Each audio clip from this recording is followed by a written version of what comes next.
All right, from 1980, we've got some Ghost Riders coming at you.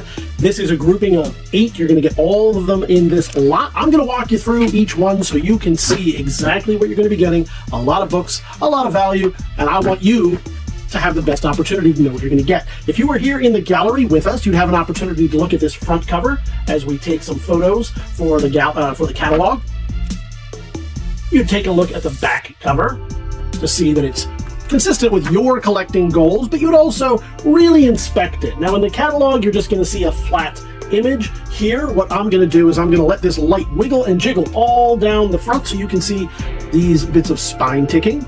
You can see any damage if it exists. You can see any creases. You can see any cover issues, anything like that, any writing on it. We're going to do the same on the back. Why? Well, because it's going to be your comic book. We want you to know what you're going to get.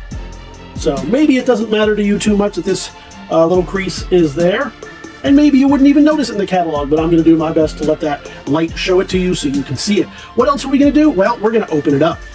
That way you get a chance to see a little bit of the interiors. We do that for a few reasons. One, Johnny back in the day might have, back in 1980, he might have written his name in here and says, Johnny loves Susie, or this is my book, or stay out, whatever it may be. That's likely on the inside covers. Two, we're going to give you a chance to see a little bit of the quality and condition of the pages. What you call white or off-white, I might call cream or brown or ecru or eggshell, or who knows what it may be. We want to make sure that there's nothing cut, torn, ripped, any pages torn out, any Marvel value stamps just missing. We want to make sure that there's not a ton of water damage or mold or anything like that, and that the pages are nice and tight and present in the book. Finally, you want to be able to see just a little bit of the artwork so that you know that there's no big ink issues or anything like that.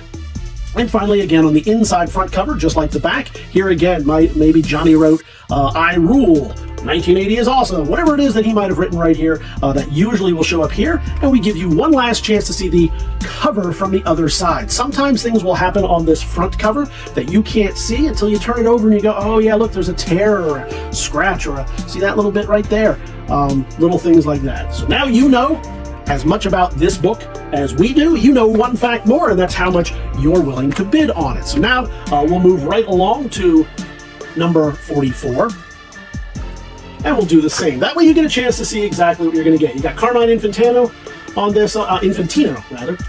You got Tom Sutton, Crimson Mage making an appearance in this book, going all the way back to 1980.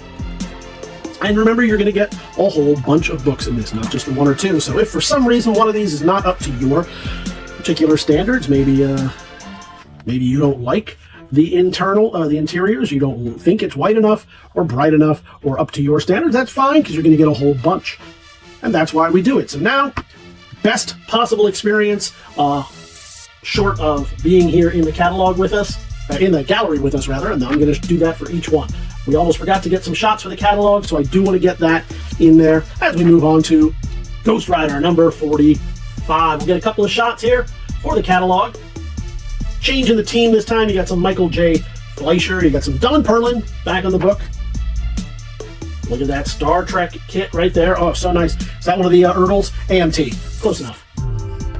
So flip that over. I think we've sold a few of these before, if I'm not mistaken. Those were the big kits that came with the paint, etc. So we got a couple of nice shots right there. Let's get one for the catalog. Good, very nice on that one. Now we'll show you the front. Johnny's having a rough day right there.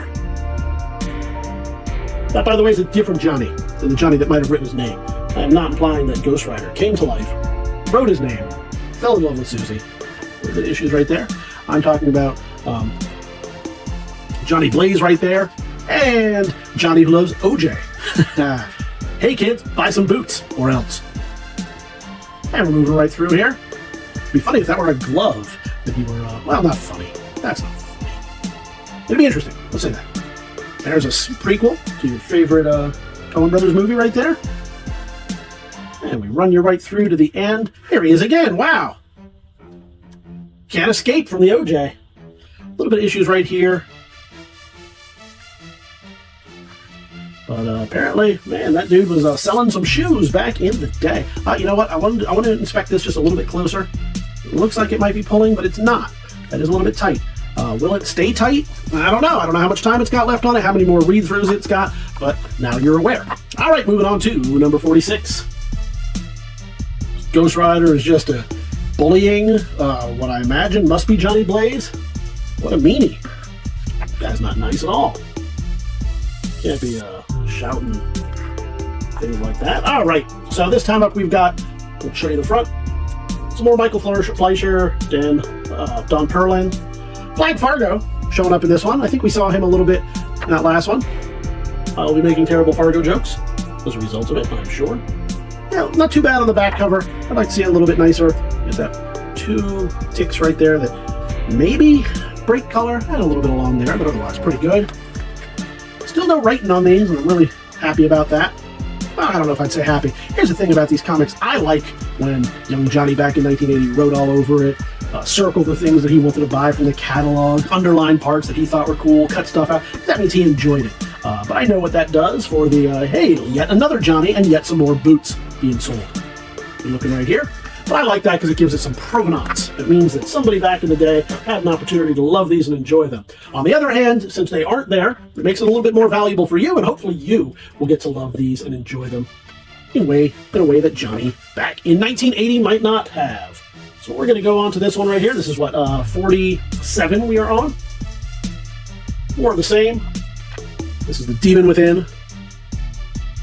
A few ticks right here as we give it the old wiggle jiggle. And we go right to that back cover where you can mail away to become a draftsman. I'm sure you've all seen this before. So we'll just take one moment here. You sometimes see where the Hulk gets mad enough at people for stealing his Hostess pies that he grinds them up in the road, thus killing them instantly. And when you see that, they always paint it in a little bit red here to imply that these folks have had a really bad day. Yeah, they have had a bad day, but you can see this guy is fully alive. So to dispel that meme, to dispel that myth, no, the Hulk did not murder these dudes because I guess Marvel Comics physics applied, and he's fine. He's just going to jail and also wearing roller skates. What happens to the man in roller skates in jail? Well, that's an entirely different situation that we won't speculate on. Oh, look at that. That's pretty fun right there. I just want to go back and own all these things that are in the comics, or in the advertisements. So we see pretty good right here, but I do want to point out a little bit of issues along there. Nothing terrible. There's a slight tear right there, you can see. And we do film these in 8K.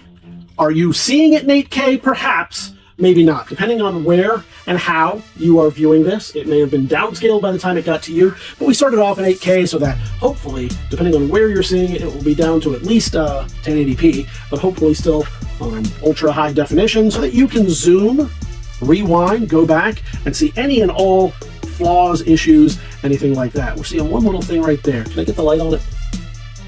Yeah, not the end of the world right there, but something that didn't pop out immediately. Well, otherwise, really nice book. A few ticking along the spine, as you might expect. You got Tabitha Arcane in this one. When was the last time you saw an appearance by Tabitha Arcane? Although, who knows? Maybe they'll give her her own movie, just like the Madam Web movie. You never know. And looking pretty good on the inside cover. A little bit rougher for wear than we might expect, having seen the front, but still not terrible, not bad. I'm thinking this is just some inkware, but a little blue right there. And then we're going to move on to number 49. Let's get some shots for the catalog.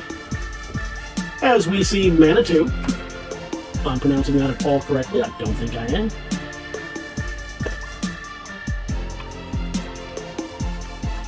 And we'll show a little bit of the inside. Manitou? Menashevitz?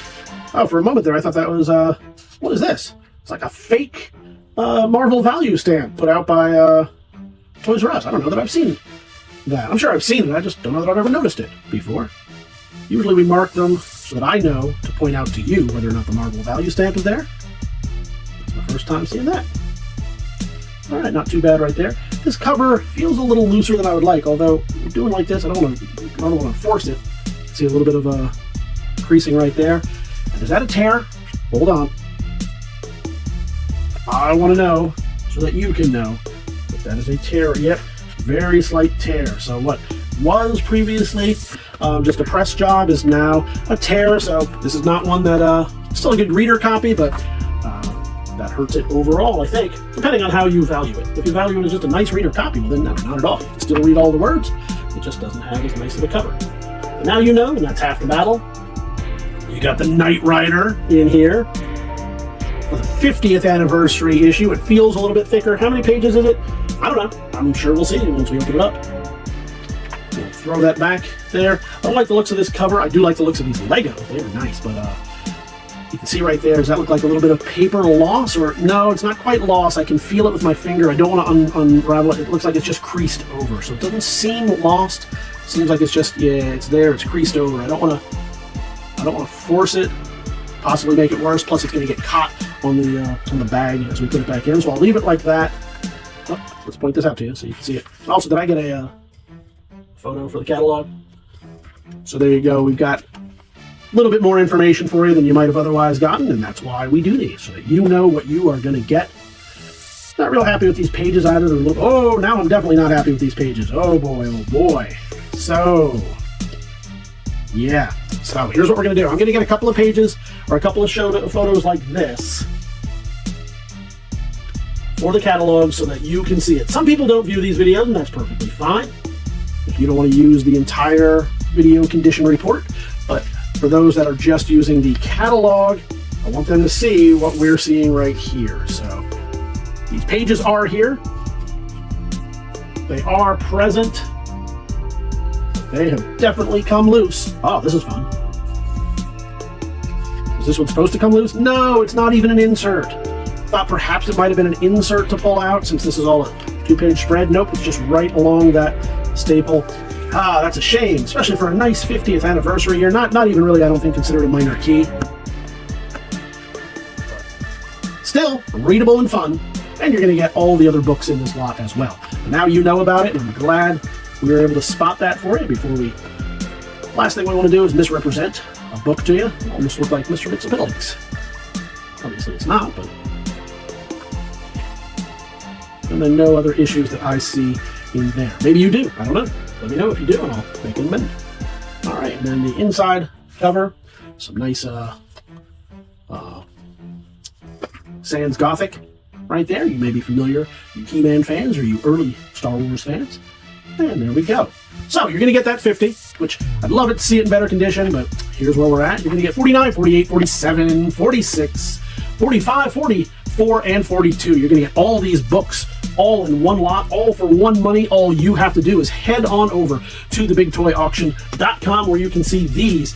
You know, I'm going to do it this way so you can see the numbers. That way, if you're just glancing at it, you're like, wow, I don't know what's in that lot. No, we try to do it so you can at least see the numbers and go, all right, well, now I know.